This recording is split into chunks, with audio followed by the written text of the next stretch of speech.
"Well," Gaius said, "while you are here, and since I know Mr. Great Heart is good with his weapons, if you'd like, after we have washed up and eaten, we'll go out into the fields to see if we can do some good. You see, about a mile from here, there lives one Slay-Good, a giant, who annoys those traveling the king's highway in these parts.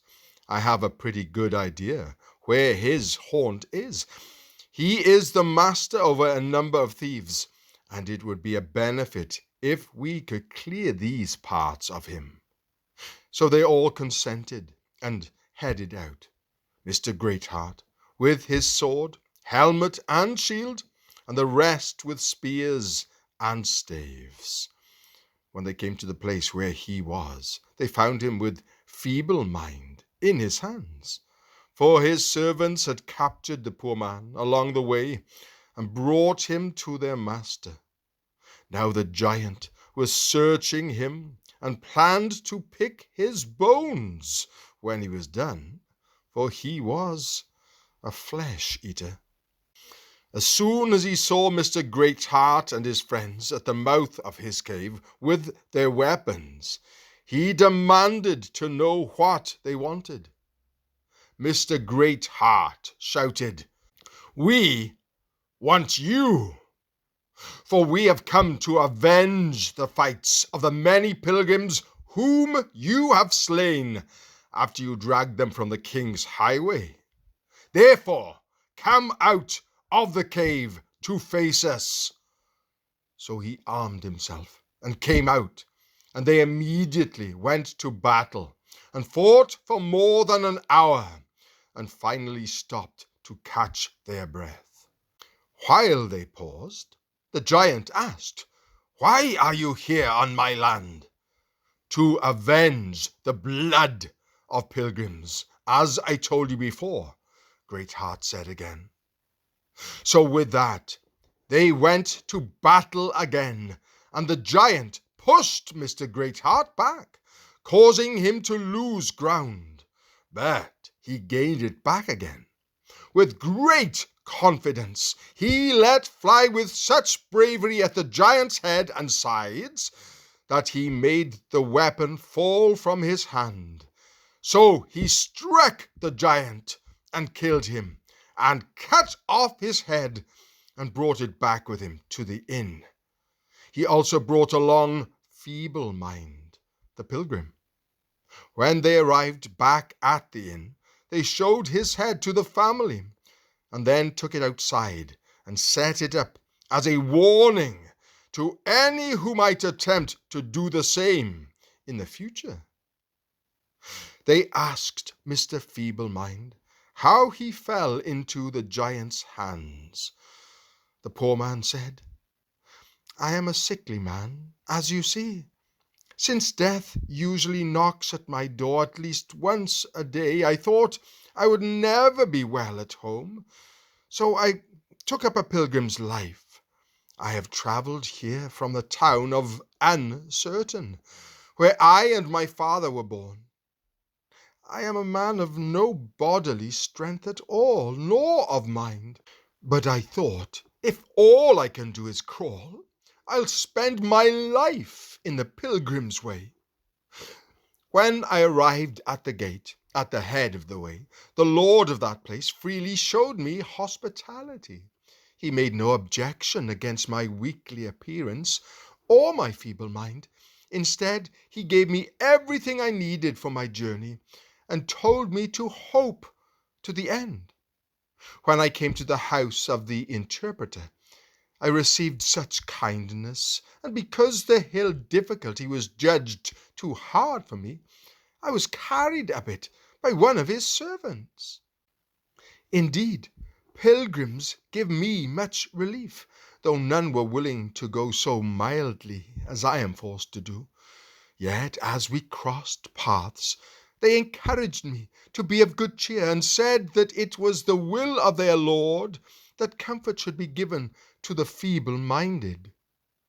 We urge you, brethren, admonish the unruly, encourage the faint-hearted, help the weak, Be patient with everyone. 1 Thessalonians chapter 5, verse 14. And so after that, they went along at their own pace. When I came to the assault lane, this giant met me and told me to prepare for a fight. But alas, I am one who is feeble, he shrugged. So he came and took me, and I was so arrogant, I thought because I went along willingly that he would not kill me. And when he got me into his den, I really believed I would come out alive again. For I have heard that if a pilgrim keeps his whole heart trained on his master, when he is taken captive by violence, that by the laws of providence he will not die by the hand of the enemy. I just figured he would rob me, and sure enough that happened. But as you see, I have escaped with my life, for which I thank my king as the originator of the plan, and you as the means that brought it to fruition. I expect other violence and contention along the way, but I have resolved to run when I can, to go forward even when I cannot run, and to creep along when I must. The main thing I do is to thank him who loved me, for I am fixed. My way is before me, and my mind is focused beyond the river that has no bridge, even though I am, as you see, feeble-minded. Old Mr. Honest said, Along your travels, weren't you acquainted with Mr. Fearing, who was also a pilgrim? Acquainted with him? Yes, he came from the town of Stupidity, which is just 4 degrees north of the city of Destruction. Even though it was far from where I was born, we were still well acquainted, for he was my uncle, my father's brother. He and I have much the same temperament, and though he was a little shorter than me, we still had much the same complexion. Mr. Honest said, I sensed that you knew him, and I can see you are related to one another, because you have the same pale complexion as he, and the same look around your eyes, plus you sound very much like him when you speak. Most people who have known both of us have said that, and besides, what I have seen in him I have, for the most part, found in myself. Come, sir, Gaius said, be of good cheer, for you are welcome by me and my house. Whatever you might think you might need, ask for it freely, and whatever you need my servants to do for you, they will do it gladly. Then Mr. Feeble-Mind said, This is an unexpected kindness, like the sun shining out of a very dark cloud. Did Giant Slaygood intend for me to receive this favor when he stopped me and decided to let me go no further? And after he rifled through my pockets, did he intend that I should come to your house, and you would be my host?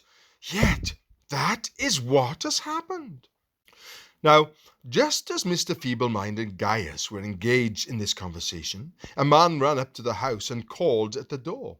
He said, About 1.5 miles away, there is a pilgrim struck dead in his tracks by a thunderbolt. His name was Mr. Not Right. Alas, Mr. Feeble-Mind cried out, is he dead? I met him some days ago when he overtook me. We walked together and he kept me company until today. He was with me when Slaygood the giant took me, but he was quick on his feet and escaped before the giant could grab him. But it seems he escaped to die, and I was taken to live. What one would think seeks to slay outright often delivers the saddest plight. That very providence, whose face is death, often gives life to the lowly, life bequeath. I was taken while he did escape and flee, hands crossed, and gave death to him and life to me.